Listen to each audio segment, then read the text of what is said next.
So in conclusion, the Dell computer case for the Precision 3500T or T3500, whatever it was, it's no longer that anymore, believe you me, does not fit an EATX motherboard. The motherboard itself had no problems fitting in there, but it didn't line up with the screw holes, as well as the fact that the Dell had a completely cut out I/O shield that wasn't removable, made specifically for their motherboard.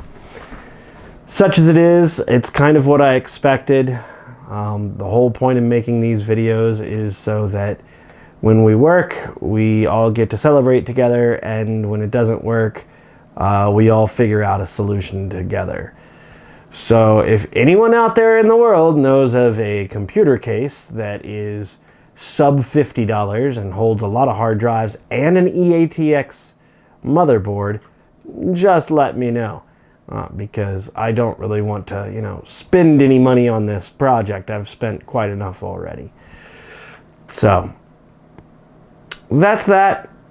Have fun. Enjoy your computing. Enjoy your hobbies. Bye.